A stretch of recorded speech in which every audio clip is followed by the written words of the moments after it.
முதல் வாசகம். தூய ஆவியின் தூண்டுதலால் அவர்கள் ஒவ்வொருவரும் பேசத் தொடங்கினார்கள். திருத்தூதர் பணிகள் நூலிலிருந்து வாசகம். அதிகாரம் 2, இறைவசனங்கள் 1 முதல் 11 முடிய.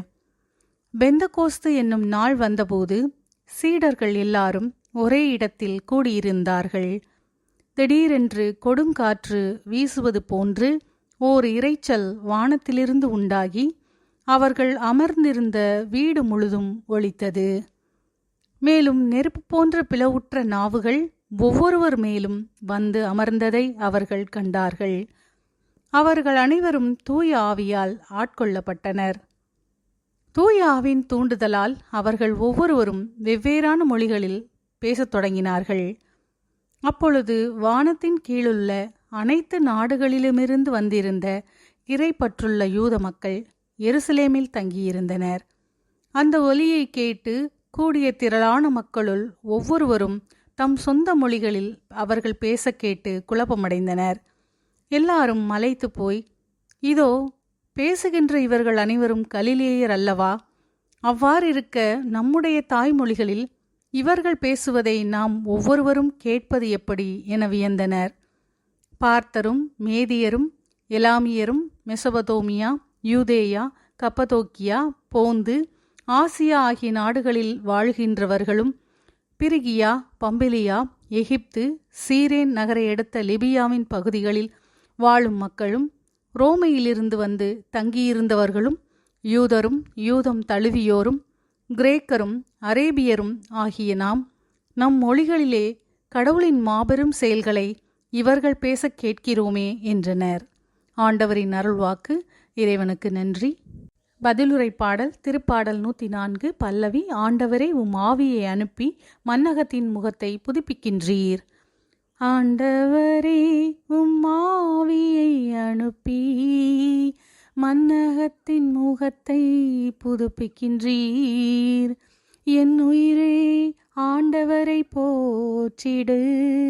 என் கடவுளாகிய ஆண்டவரே, நீரே துணை மேன்மை மிக்கவர். ஆண்டவரே, உம் வேலைப்பாடுகள் எத்தனை எத்தனை!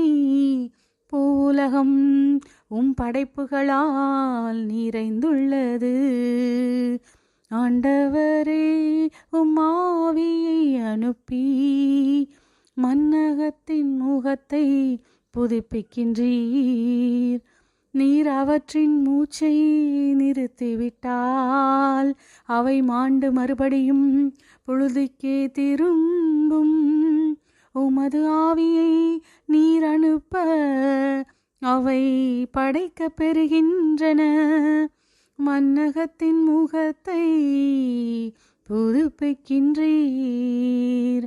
ஆண்டவரே, உம் ஆவியை அனுப்பி மன்னகத்தின் முகத்தை துதிப்பிக்கின்றீர்.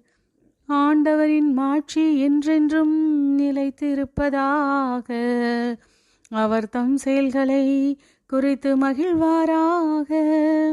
என் தியான பாடல் அவருக்கு உகந்ததாயிருப்பதாக. நான் ஆண்டவரில் மகிழ்ச்சி கொள்வேன். நான் ஆண்டவரில் மகிழ்ச்சி கொள்வேன். ஆண்டவரே, உம் ஆவியை அனுப்பி மன்னகத்தின் முகத்தை புதுப்பிக்கின்றீர். இரண்டாம் வாசகம். கடவுளின் ஆவியால் இயக்கப்படுகிறவர்களே கடவுளின் மக்கள். திருத்தூதர் பவுல் ரோமையருக்கு எழுதிய திருமுகத்திலிருந்து வாசகம். அதிகாரம் 8, இறை வசனங்கள் 8 முதல் 17 முடிய. சகோதர சகோதரிகளே, ஊனியல்புக்கு ஏற்ப வாழ்வோர் கடவுளுக்கு உகந்தவர்களாய் இருக்க முடியாது. ஆனால் கடவுளின் ஆவி உங்களுக்குள் குடிகொண்டிருந்தால் நீங்கள் ஊனியல்பை கொண்டிராமல் ஆவிக்குரிய இயல்பை கொண்டிருப்பீர்கள். கிறிஸ்துவின் ஆவியை கொண்டிராதோர் அவருக்கு உரியோர் அல்ல. பாவத்தின் விளைவாக உங்கள் உடல் செத்ததாயினும் கிறிஸ்து உங்களுள் இருந்தால் நீங்கள் கடவுளுக்கு ஏற்புடையவர்கள் ஆக்கப்படுவீர்கள். அதன் பயனாக தூய ஆவி உங்களுக்குள் உயிராய் இருக்கும். மேலும் இறந்த இயேசுவை உயிர்த்தெழச் செய்தவரின் ஆவி உங்களுள் குடிகொண்டிருந்தால் கிறிஸ்துவை உயிர்த்தெழச் செய்த அவரே உங்களுள் குடிகொண்டிருக்கும். தம் ஆவியினாலே சாவுக்குரிய உங்கள் உடல்களையும் உயிர் பெறச் செய்வார். ஆகையால் சகோதர சகோதரிகளே, நாம் ஊனியல்புக்கு கடமைப்பட்டிருக்கவில்லை, அவ்வியல்பின்படி வாழ வேண்டியதில்லை. நீங்கள் ஊனியல்புக்கு ஏற்ப வாழ்ந்தால் சாகத்தான் போகிறீர்கள். ஆனால் தூய ஆவியின் துணையால் உடலின் தீச்செயல்களை சாகடித்தால் நீங்கள் வாழ்வீர்கள்.